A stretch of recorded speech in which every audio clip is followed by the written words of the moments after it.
you have to give notice to the director.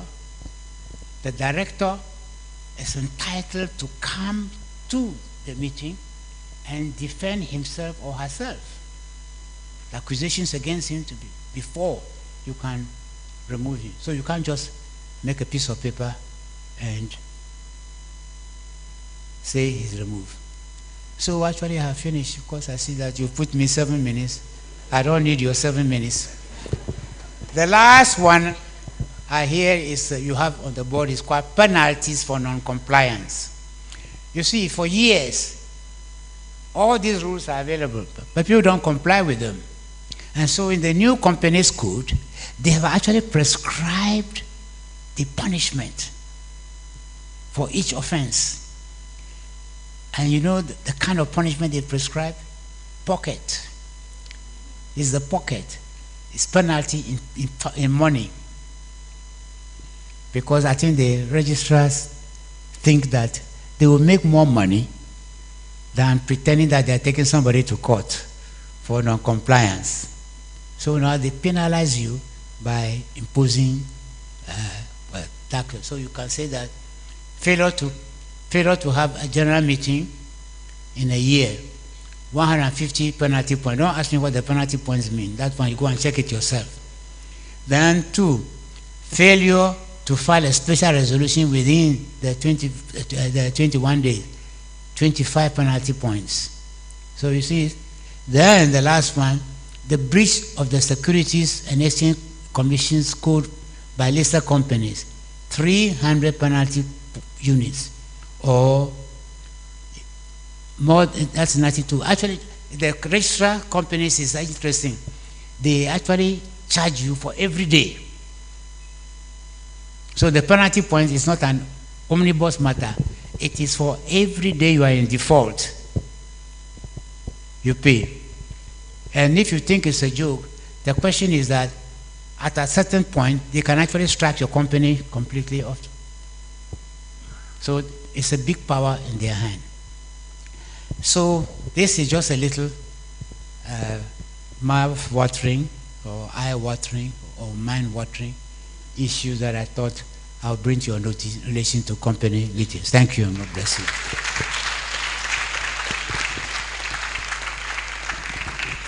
Thank you very much. One thing stood out even more in this generation. We really love having our soft copies and ignoring the physical copies. So today we are reminded that the minutes book, it's important to keep the physical copy and ensure that the chair has signed all the pages in the book. Thank you very much, Honorable Sam Okudzeto. I would like to acknowledge the presence of a former board member of CIAMC, the Deputy Chief Executive Officer of the National Health Insurance Authority, and that is in the person of Mrs. Yapukia Baden. Thank you for joining us today. We are grateful for your presence. Madam Chair, with your permission, would like to open this session up to the audience. This is our open forum session, and we would like that for everyone who has a question for any of our speakers, kindly put your hand up, and then we will call you to ask your questions. As well as we would like to keep to time, let's keep our questions brief and precise. Thank you very much.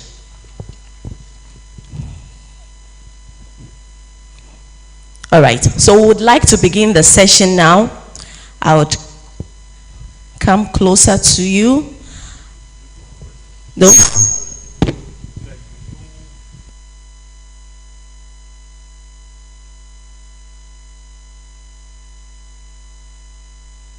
We would like for you to raise your hands.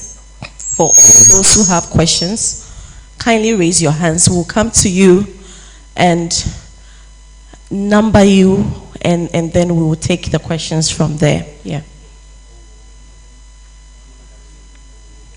Okay. All right.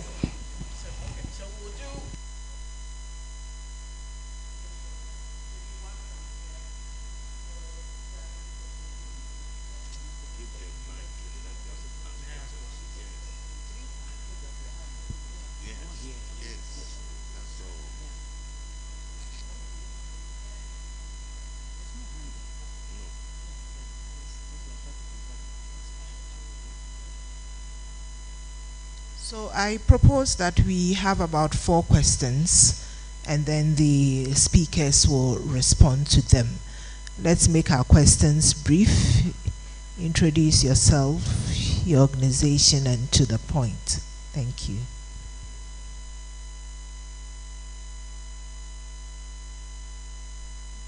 Thank you. Good morning.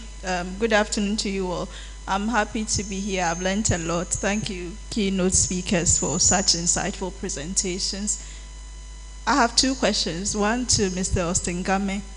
I noted that there are, in your topic, you were supposed to touch on discretionary powers.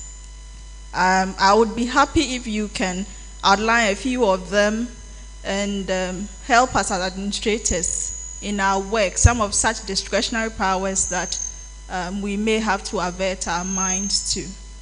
The second question goes to the lawyer who spoke about land. It's a whole murky area. Some of us, we just want to be laid back and see what it unfolds. But you have outlined so many things that we need to take into recognition. Please, 3 or so key things that we should look out for. Because this land guard issue, for instance, you would go and report them, and the same police people who you would report to, they are allies of these land guards. And so I don't really know what it is. And some of this information, getting it becomes a bit difficult. Because you can go to sites, speak to some people, and they are allies. They could be fronting for other people. So what can we do? Thank you. Okay, so we take... My name is Joanna Omabo. I'm with the University of Ghana. Thank you. Thank you. So do we have any other question in this particular row? Should we move? Okay. Any question from here, please? Okay.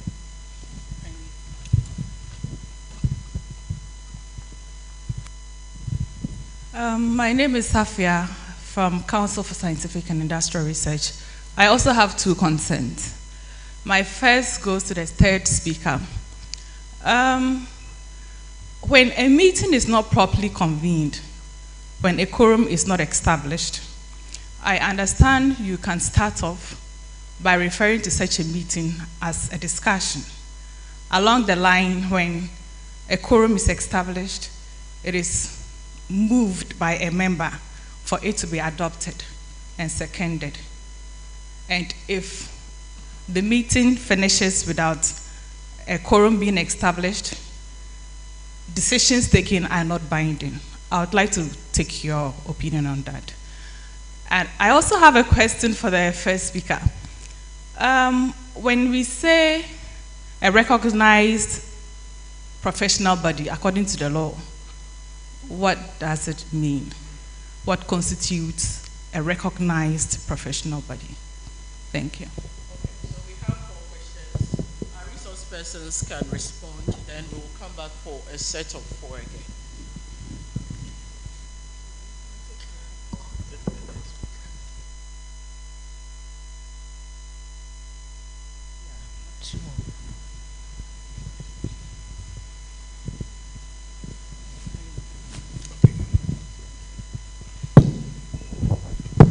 Thank you. My name is Emmanuel Hansen Tode. I work with the Whole Teaching Hospital.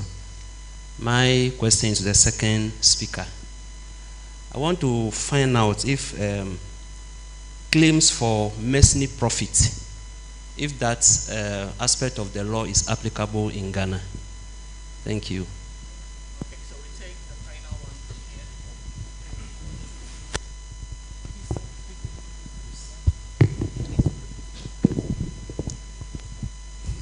Sorry, claims for what?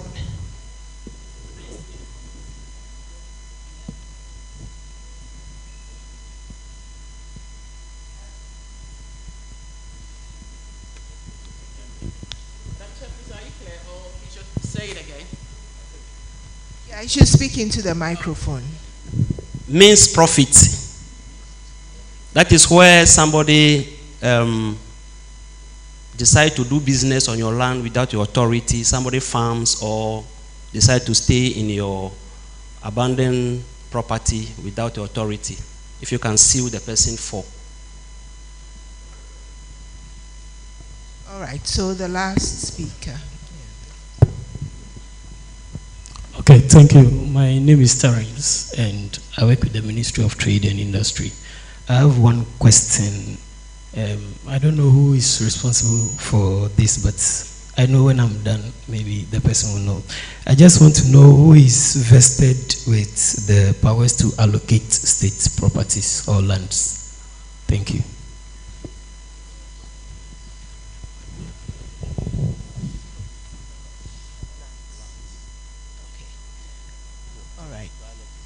So now our speakers will respond, and I would request that they case the questions.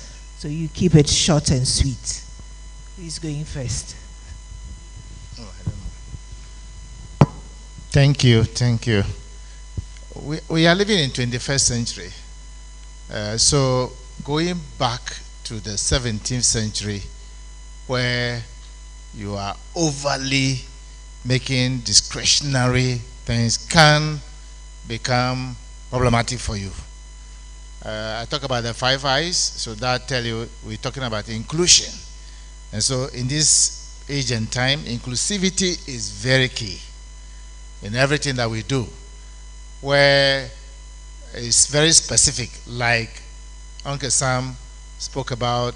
If the chairperson is to ensure orderliness at the meeting, and someone's contribution is creating some disorderliness, he can bring the person back to order. That is a discretion he, as chairperson, ought to exercise at that material point in time. It extends to all of us. A decision has been made already.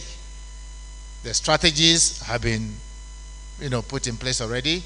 Your business is to ensure that targets that are set, you engage your downlines and you set the KPIs, and from time to time you follow up and ensure that things are being done in the appropriate manner.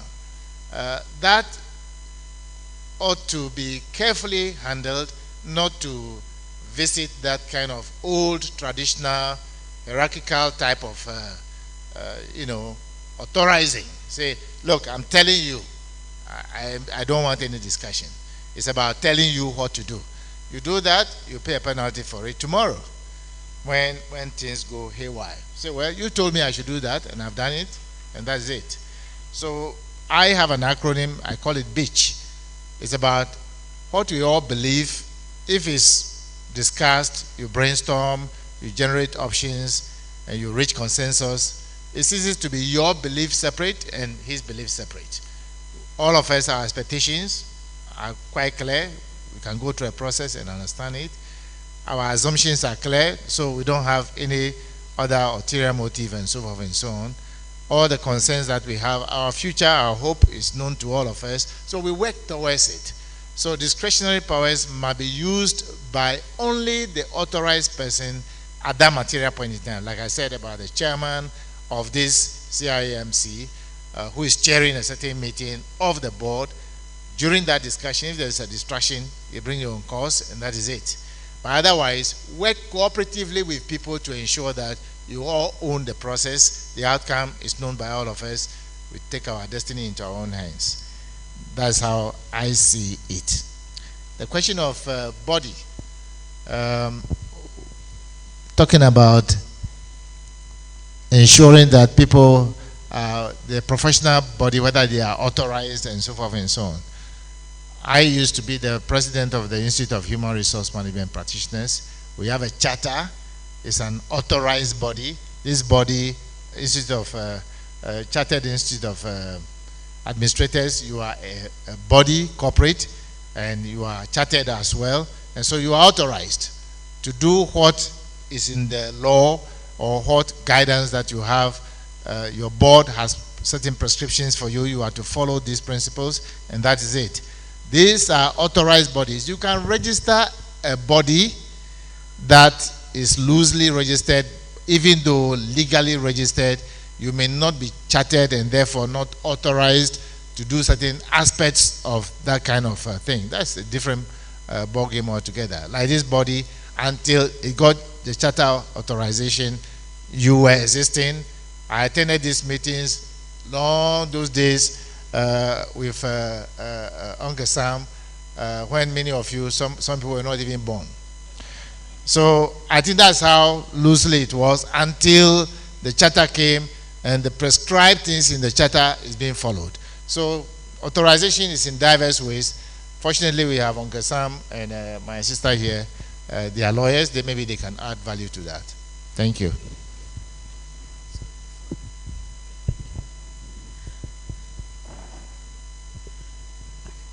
Okay, thank you. I'm coming to confuse you further by adding more. So the key issues, as I said, due diligence is really key.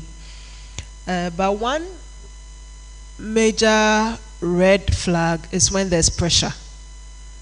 Anytime the vendor is calling, putting pressure on you to part with money without you doing your necessary searches, you just have to stop and wait and do your searches, because most of the time when you rush, you pay money and you realize that there was something wrong. So always look out for pressure.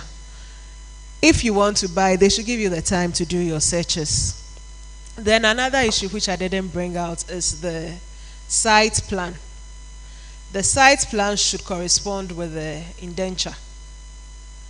Most people overlook that, and sometimes the site plan is on the streets. And the indenture is also stating something different.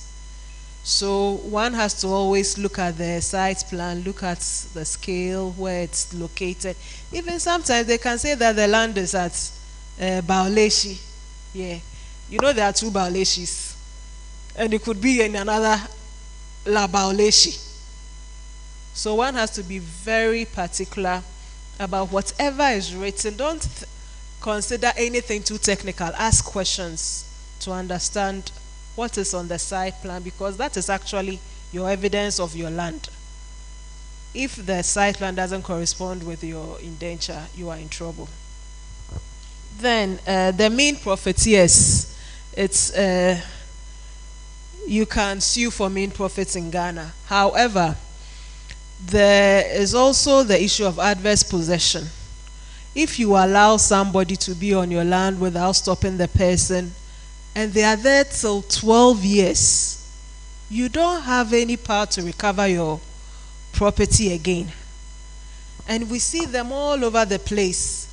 Maybe the person, you've acquired some land and you don't have money to develop it immediately, and you see that somebody goes on the land, so they want their daily bread, let them be on it. And they are there. Or some, maybe you've even traveled outside the country, you hear that people are there, you think that maybe it's a way of securing your land for you. After 12 years, you can't recover your possession. So that's one thing we should also consider. The empowered to deal with state land is the Lands Commission.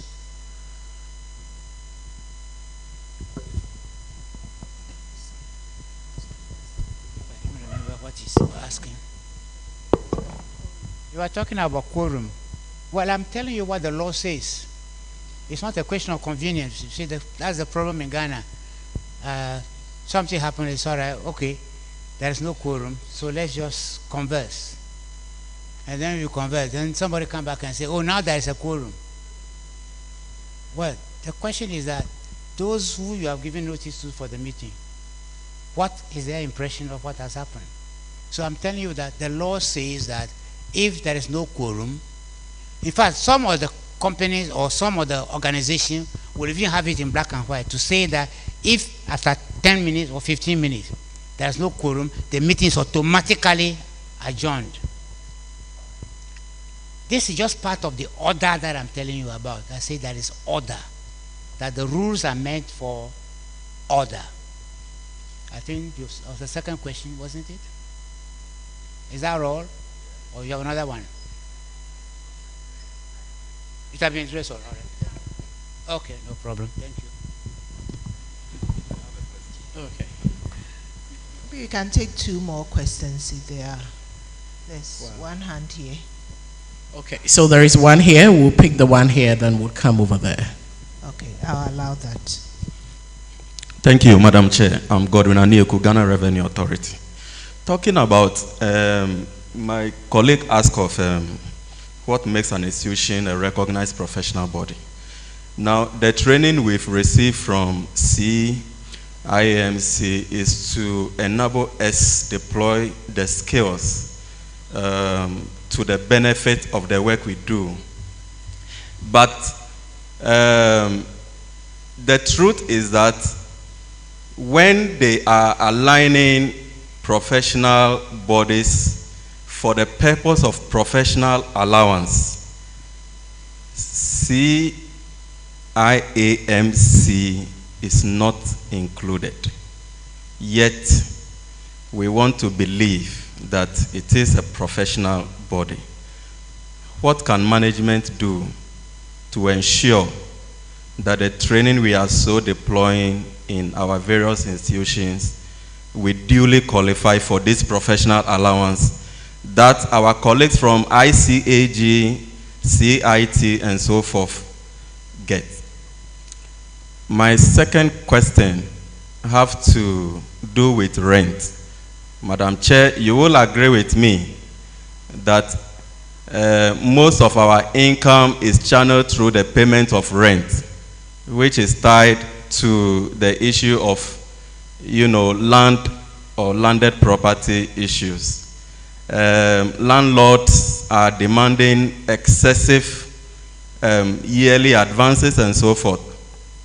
I would love the Speaker on landed property to touch on how, or the way forward, what is the legal front on the land lawyers doing to make sure that there is relief to employees, especially in Greater Accra, who are working just to pay landlords in Accra. Madam Speaker, I would want to find out if there is any other question here before we move to that particular side. Yeah, because we were here before. The chair controls the meeting. Yes, please.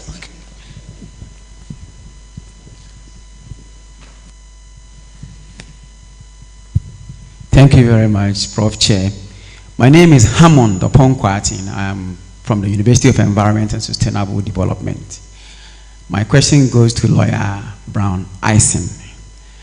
In your presentation, I gathered that if, for example, a man has a landed property and he wants to sell, he needs the consent of a spouse. And I'm asking, in a married man, thank you. So in an environment where I live in a polygamous relationship where I have 2 wives or more, which of these legally married women gives consent? And in an instance where, thank you. Madam Chair, do we take more? Yes, let's take 2 more and that will be it. Oh, okay. 2 more. 2 more. Okay. So there are 2 hands up there. We will remain there. Take the 2 from there. Okay.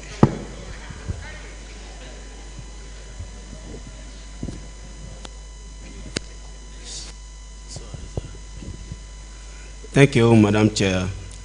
My name is Abdul Karim from the Ministry of Information. And my question goes to Honorable Samuel Kujato. Mostly or most often you hear industry players mentioned resolution, white paper, or communique. From here, I want to know what is the difference between that 3. Thank you so much. This is the last person you're giving. Okay. I saw another hand in that corner. Here. Is it here? Okay. Yes. Okay. Yeah.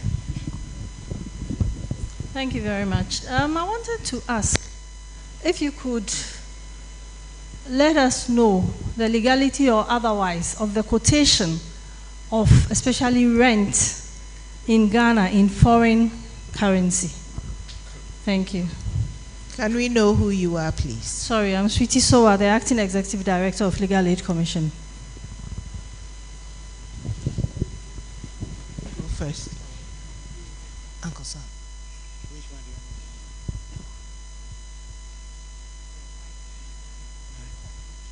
want? A white paper is not a resolution. That's one. Normally when a government sets up a committee to take a decision and they take the decision, the government looks at that decision that has been made by that group, and out of it, it decides what it intends to do. And that is what they put in a document which is called white paper. It is not a matter for companies at all. And I think you were asking about the last one was communique. Communique is just a communique. It's a simple matter of what you want the public to know. And so if the board has met and decides that they want to issue some new shares to augment what they want to do, they can issue a communique. And it's a matter for their PR, isn't it? You call them, for their PR, to take that to the press and say, this is the communique that has come from the organization, which says that this, or the university has decided to introduce a new course. And then the decision is taken by the council, and a communique would have been issued by the council to defend that this is a new program that has been introduced, and it takes effect from next year, as the case may be. So I hope you see that there's a big difference between all of those. Is that all? Okay.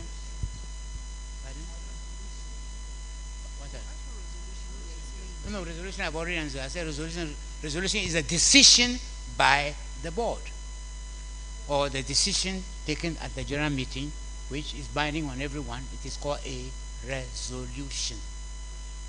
Clear? Okay, there's no ambiguity. Well, she has plenty on her plate. Professional allowance. I know this is a very awful kind of error in this country.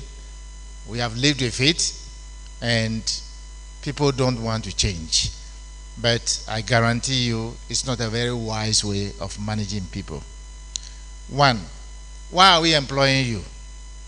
You are a professional accountant. You are a professional administrator. There is a job evaluation on you, and your job has been analyzed. You are well placed. That you take your pay for it. And remember, you retire on pay, not on allowance. So please, for heaven's sake, we're just doing a review of a new MA program they want to do at Cape Coast University. And I was, look, we should stop teaching yesterday things. It can't continue that way. This error has been here with us. I think the gentleman's question, I agree with my senior brother Austin clearly on this whole nonsense of, excuse me, sorry for saying that. I apologize. Professional allowance. But it's something that is happening, and it's been there. I think that's the essence of the question. There are two sides to the thing. If you are, let's say, a controller and accountant general, the core function relates to accounting. So as far as they are concerned, they pay professional allowances for accountants. Therefore, if you come for a certificate from here and you are in the accounting class and you want them to pay you professional allowance, they won't pay. I think that's the issue. They won't pay because for them, as far as controller is concerned, it's the ICO or ACCA or whatever it is. So that is the first part. If you work in the Ghana Audit Service, what is the core function? It's auditing. So it's either you have a professional certification in audit or accounting.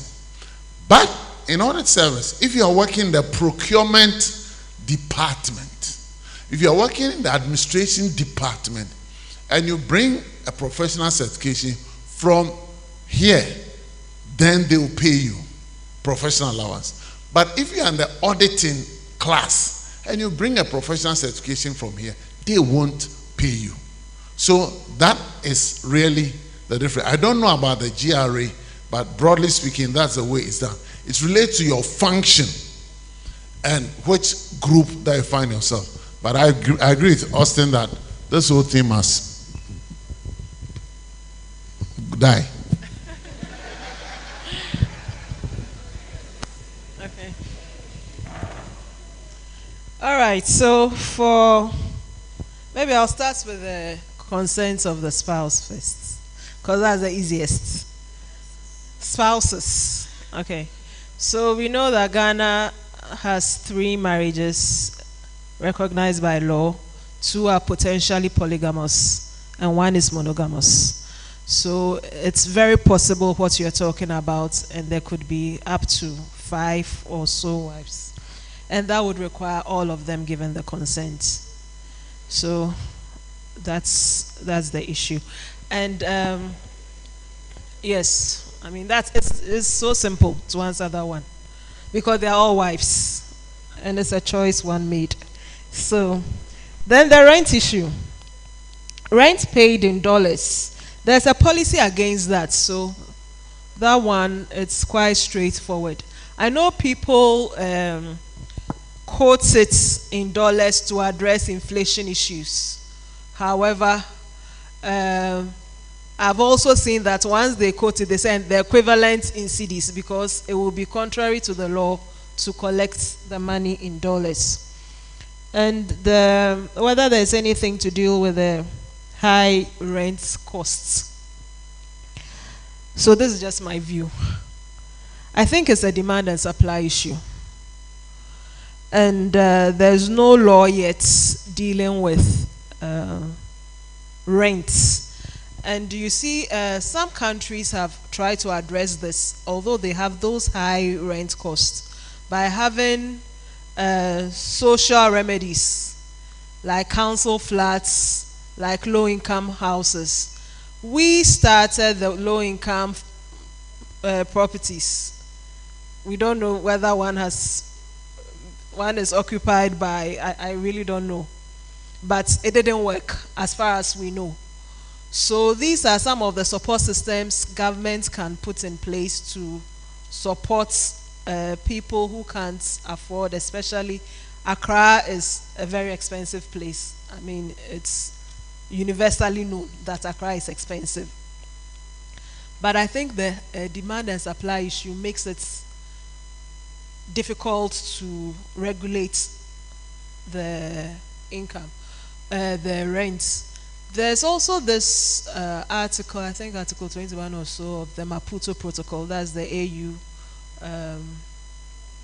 protocol on women, for women. And it actually states that women should be given accommodation. The state should ensure that women are given accommodation. But who is going to really push for that? Even states or government workers, and of course government workers, some of them are given accommodation, but not all. The law is saying that, or the convention is saying that it should, but we also have to come to terms that we are a poor country. That is the reality of the situation, although we live beyond our means. We are a poor country, so it's a gradual thing. That's, as I said, this is my personal view of the issue. I think it would take us some time to get to that point, but right now there's no law regulating payment of rents, and so is the demand and supply that would be hiking things, which is unfair. So maybe the only way is for some law to regulate it. I remember the previous Rent Act didn't allow rent to be paid for more than, I think, 2 years, 6 months, and it never worked. Maybe never, not never, but it didn't work. I don't know if it's worked in some, areas. So it's still the demand and supply issue. Thank you.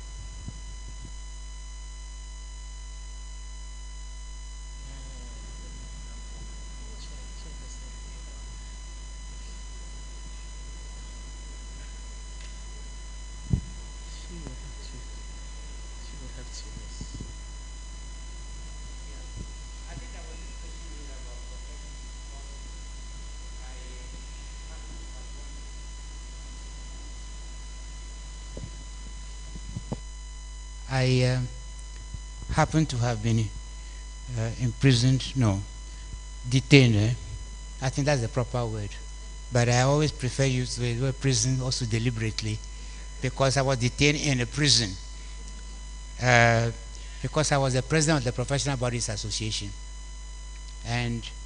But to go back, in the 1969 Constitution, we made provisions that professions should regulate themselves. And by virtue of that, we had passed the Professional Bodies Decree, which entitled professions, if there's a certain minimum number that come together, to register under the Professional Bodies Decree. But I think the misfortune was the fact that everybody else is now applying and lobbying government. I think it's even here. If you see registration decree 1973, NRCD 143.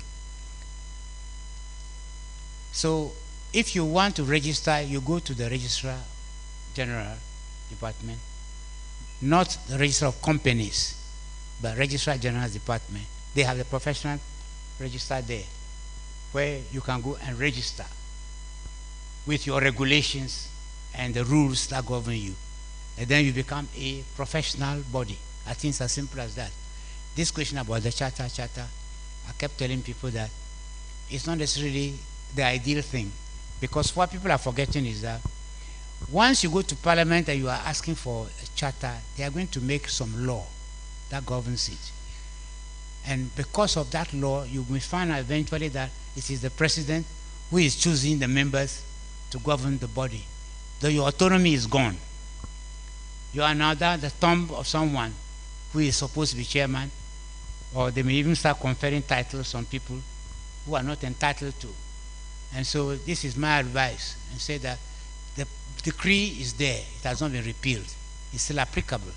Any profession, if a new profession has come and they want to register, they should go to the Registrar General, come together, have their own charter, and be registered, and then they can function as a professional body. So far as the other one is concerned, I think it's been answered, to say that the question of lobbying and said professional allowance, to me is, as you said correctly, didn't you use the word nonsense? I'm not the one saying, I'm quoting you. So I say, let's just accept the situation that you can be a vigorous, important professional group, you understand, provided you organize yourselves well, and the public appreciates the knowledge that you gain, not just because of some certificate somebody gives you, but the knowledge that you gain, the knowledge that you exert. That is the only way out. Because the first institution, like the Institute of Chartered Accountants and the rest of them, came about because they came from England, where the Chartered Institute of Accountants was. So they formed themselves, but they realized that people don't have to go to England to go and study. And that is why they set it up here, and then lobby government to give them a charter. If I tell you that there is no law, for example, let's say you are a barrister, are you not? You're a member of the Ghana Bar Association. Ghana Bar Association is not, there's no act of parliament you're going to talk about Ghana Bar Association. There's no act of parliament to that effect. Yes.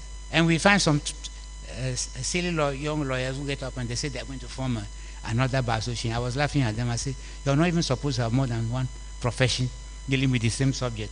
So where do they get that idea from? So I'm waiting for them. Maybe they're waiting for me to die, then they will do it.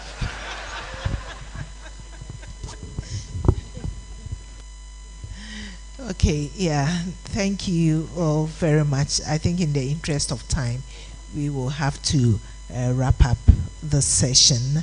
But before I hand over to the MCs, as chair of this session, I'd like to expound the N-word which has been used and quoted from our records. Thank you. Let's give it up for the chairperson. A very interesting session it was at this juncture. I would invite the Chief Executive Officer of CIMC, in the person of Mr. Samuel Malsi Asafo, to help us with the awarding of some citations to very distinguished personalities. Let's welcome him with a round of applause, please.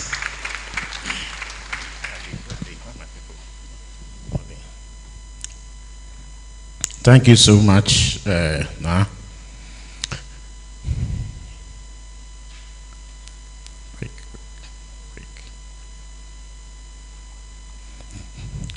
Thank you once again. We've come to another important part of this program. We are going to do it very swiftly.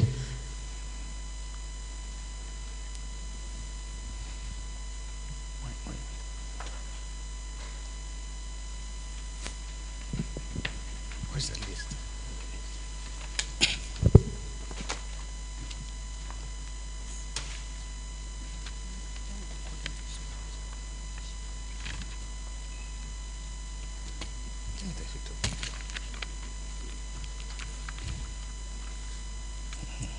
Okay. Thank you very much once again. Prof. Chairperson, ladies and gentlemen, today marks the 5th conference that we're holding since we started in 2019. There have been a number of personalities who have held high this program through facilitation and playing various roles, including chair. CIMC is one body that appreciates very much anything that you do or any contribution you make towards the furtherance of the profession. Those days we couldn't recognize some personalities because of the COVID era, which affected our interaction. So with all humility, Chair, we want to invite the following who played various roles so that they'll come before the gathering, and then we'll recognize them. The first person we want to call, give me this ones first. Give me that one. Yeah. All right. Is Professor Kwame Asamoah. Professor Kwame Asamoah, if he's here.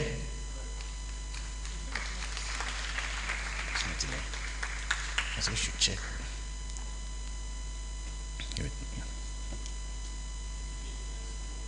Yes, Business School, University of Ghana, Professor. Then Nana Kwesi Ajekum, Jamna.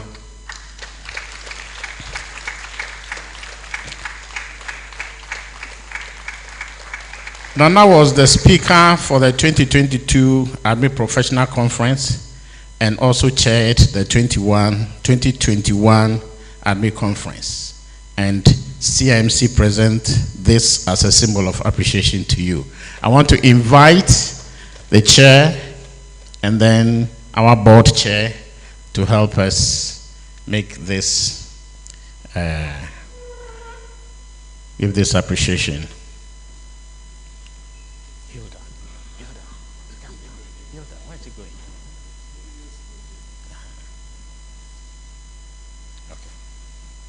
Hold it for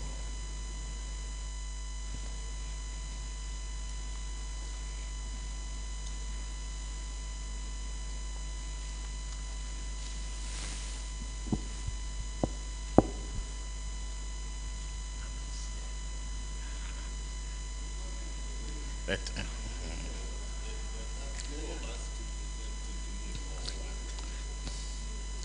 You present and then you shake.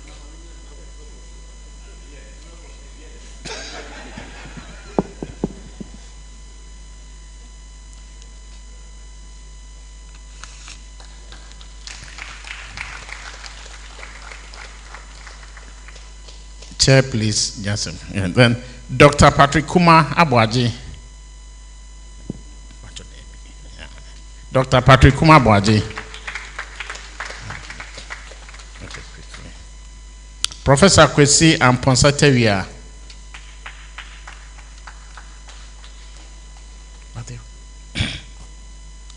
Dr. Paul Efa, President, Radford University College.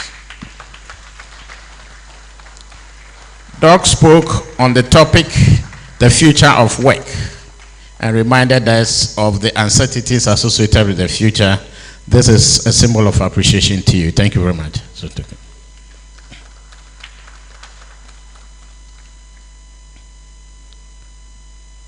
Dr. Mrs. Regina Jampo Vidoga.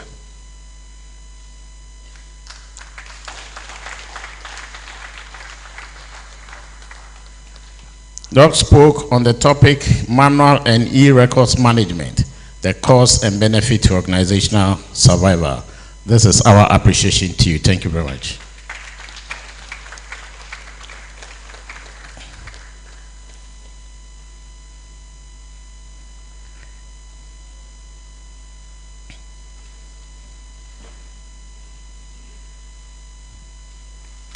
Then Professor Margaret Ivy John, our own Vice Chair.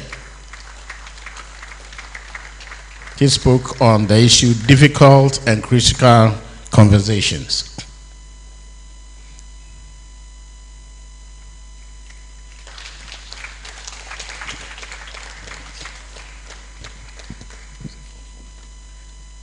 Then, with all humility, this presentation will be done by the Vice Chair, please. You may take your seat.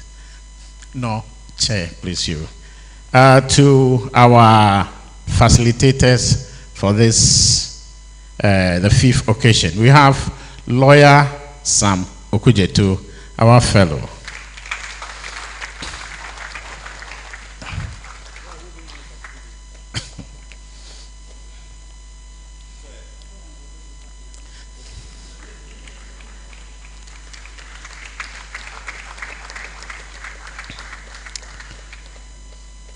And we have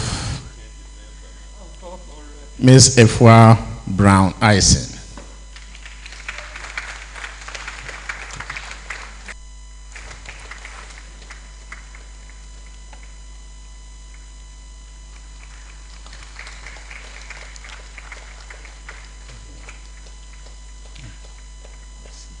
Then we have Mr. Austin Akufu Game.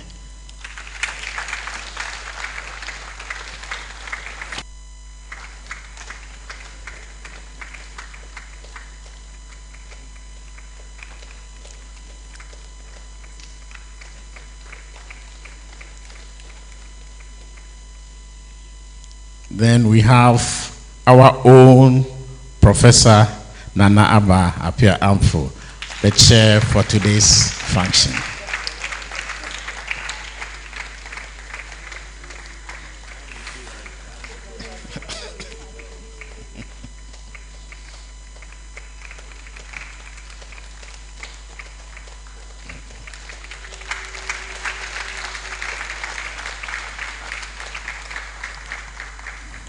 Thank you so very much.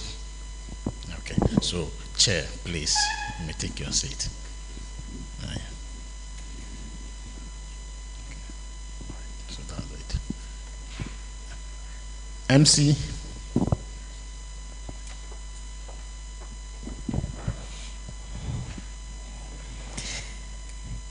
At this point, ladies and gentlemen, we are coming to the close of the program. But before we take our closing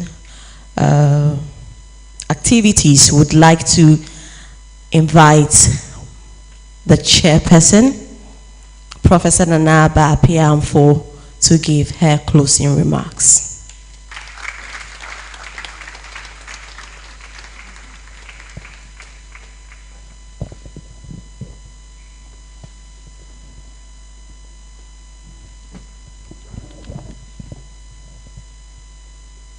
Thank you, Madam Co-MC. Good afternoon, participants, once again. It's been a whole morning into the afternoon, but I believe that it's been a good learning session for us all. At least it has been for me. After these brilliant sessions from our speakers, very experienced speakers. This is the first time I'm meeting Mr. Austin Game in person, but of course I've heard from him, about him, all the time. When there are labor issues, you hear him on radio proffering suggestions and ideas. And Honorable Samuel Kujeto, he is my very good friend. I hear from him all the time. And these are very experienced people. Ifwa definitely is much younger, but we can see that she was a very good match for our very experienced speakers. She delivered excellently. So as we come to a close, just to share with you some few key points that I took. I will not attempt to even give a summary of what they told us. So for the first talk from Mr. Austin Game on discretionary powers, duty imposed, the law, and the administrator. For me, but Mr. Austin Game, I think we know that all these professional allowances are really supplements for the meager salaries that our employer is paying us, and a smart way to avoid paying us good pensions and all of that. And really, it's something that we need to consistently fight till we get what is truly due us. But that's just by the way. The two key things I got from your talk was that there's a need for us to minimize discretionary powers. And so for me, what this means is that as organizations, as administrators, it's important for us to develop comprehensive policies with regard to all the issues that we have to relate with, so that when we have to make decisions, we don't struggle to do that. We are consistent. And even when we are not available and someone steps into our shoes, it's much easier for them to take decisions. And the other one was that as administrators, one of the key things we do is to manage human relations. We are mediators. We need to create a very cordial environment in our workplace so as to enhance productivity. Because when we have sour relations at the workplace, it doesn't augur well for productivity. Yes, and the next talk, which was on landed property procurement contract negotiation, I think that generated questions, and so you can see the interest. Well, due diligence, due diligence, due diligence. I'm not sure we can do more of that. It's extremely important that we do that.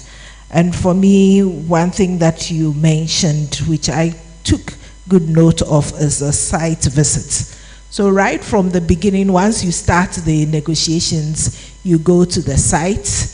In the middle of the negotiations, you go to the site. When you're at the end of it, you go to the site to make sure that, and of course, you do examine the documentation and do your comparison so you don't end up with a land in the sea. I'm not sure that we have developed the technology yet to build in the sea. Then our last talk was by Honorable Sam Ukujeto, that is the law of meetings. Yes, number one, AOB is no business.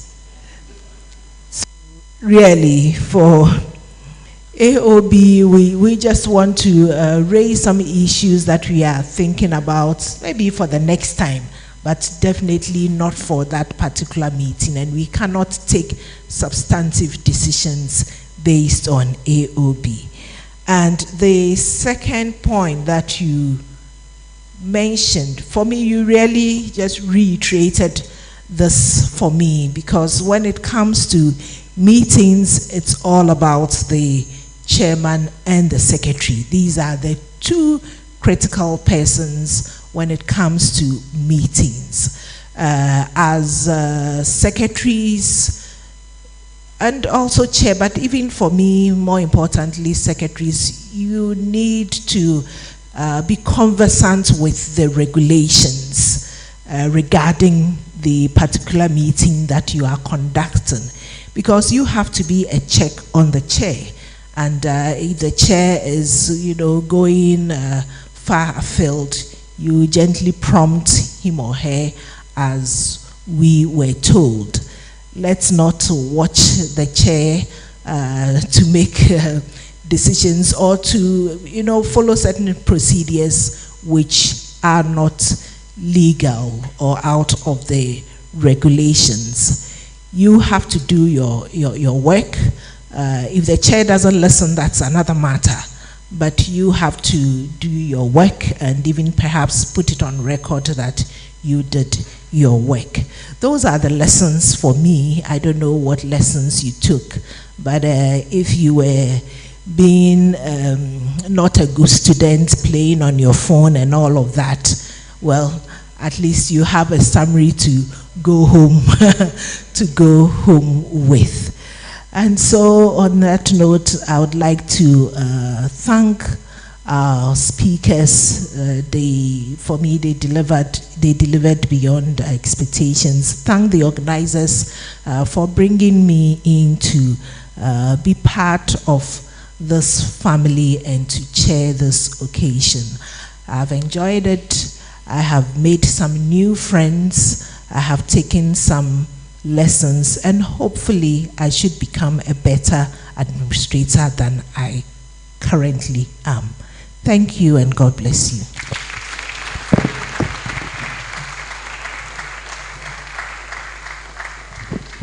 Thank you so much, Madam Chairperson. Some few acknowledgements before we wrap up with today's program. We have the Accra branch of CIAMC, those from Somanya. Kindly give us a wave so we can acknowledge all of you. Those from Somanya, let's see you. Koforidia. I think there are some of them are raising their hands via Zoom. Okay, we have in-person participants here as well. Those from Winneba, thank you so much for coming. Tamale, thank you so much for coming. We have Ho representatives, thank you. Those from Wa, I think they are on Zoom. We have those from Sunyine representatives. I think they are also joining us via Zoom. Takrady, we have some people from Takrady as well. Navongo, you are all duly acknowledged. All too soon, we have come to the end of today's program.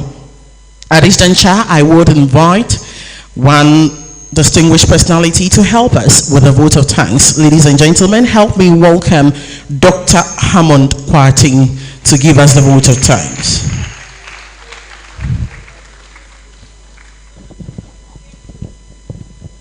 Thank you. Sorry. Thank you very much. Prof. Chairperson,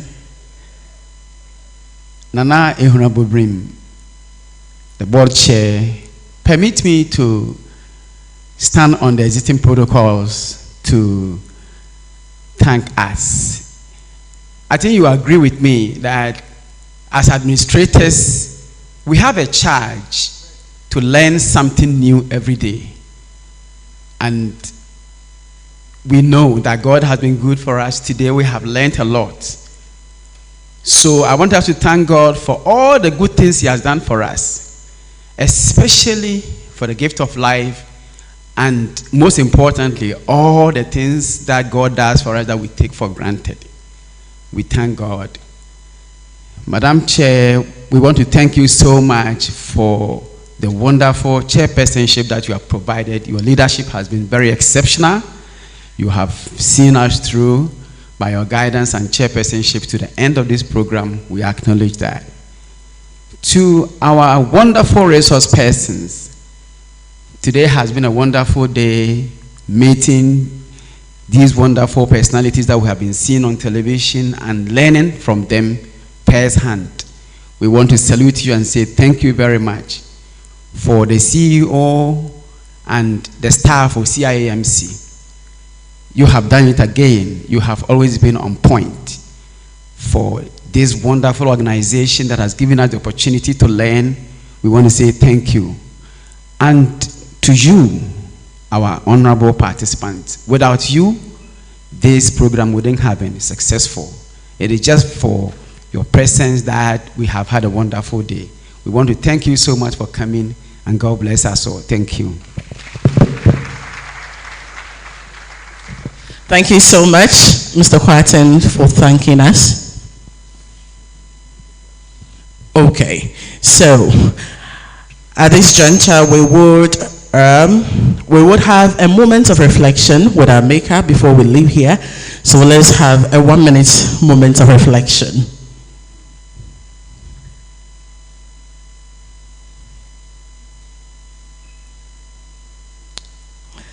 Amen. So we would take our photographs now.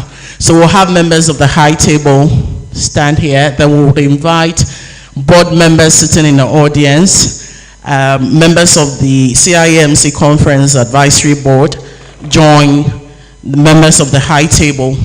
Then right after that, we would have our awardees join for the photograph. Then we would do it row by row so we could capture each and every one of us participating here. Those on Zoom, you would also be captured. So at a point, you'll be asked to put on your cameras for your image to be captured as well.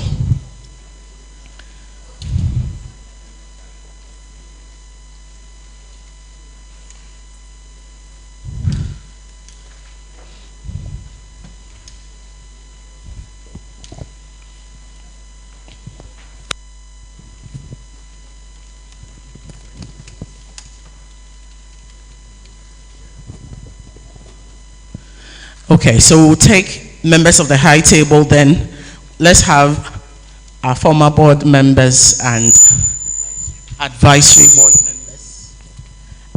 board members join.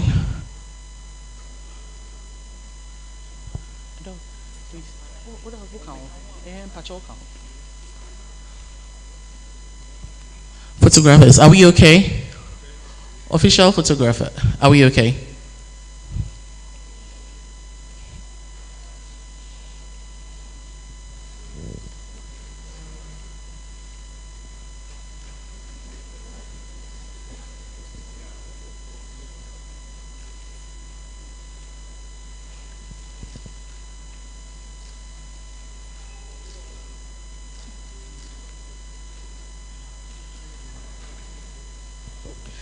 Please, let's have your images and our photographs. Please don't leave. We would finish in a jiffy, please. We would finish in a jiffy. Shall we have those who received the citation joining members of the high table quickly? So we take a photograph.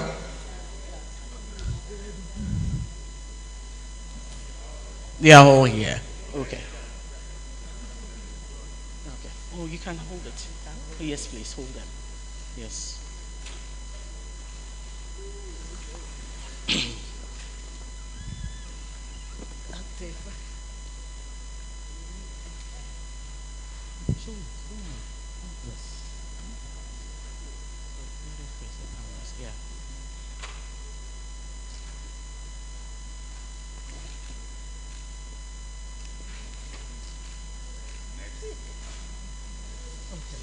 So please, those that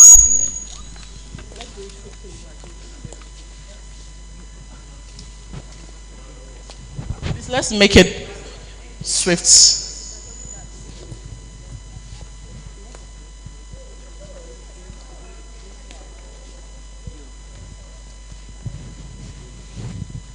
side you can join, then we can make it swift. No, just the side. Yes. Please come, let's join quickly. We should join, right? Yes, please. No, you can wait. Yeah.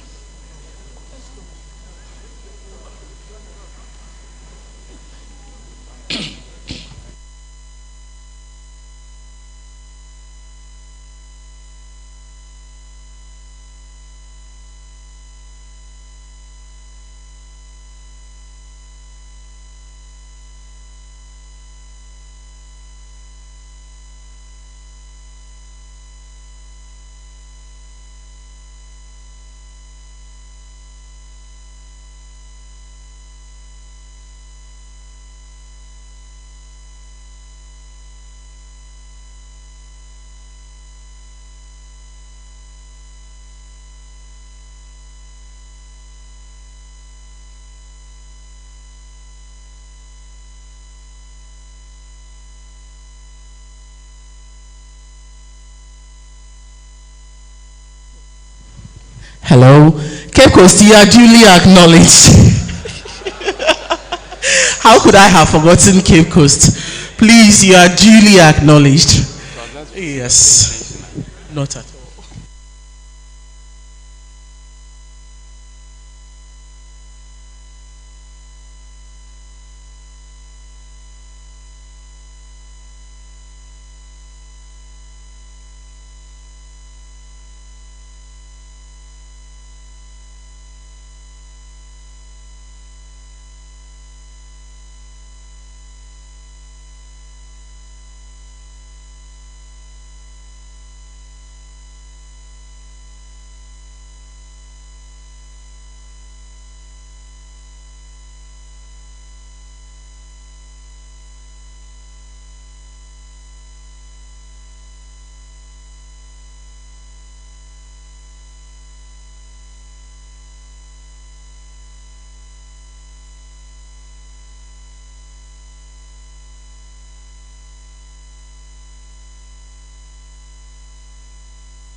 No, you got a pen.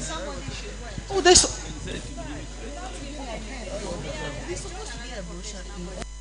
Where? Is that a 10? Yeah, okay.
Hello.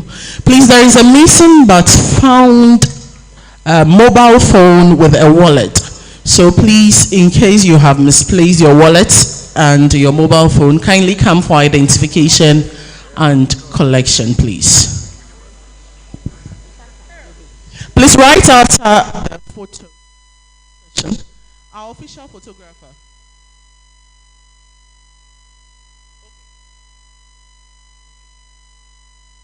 Is here. Please write after the photo session, members of the high table, former board members, those who received the citation, you are kindly advised to go to the restaurant right behind this particular building. Please, you would be led there, so please, you have been properly catered for. So right after the photograph, please kindly go to the restaurant right behind this building. Are we done?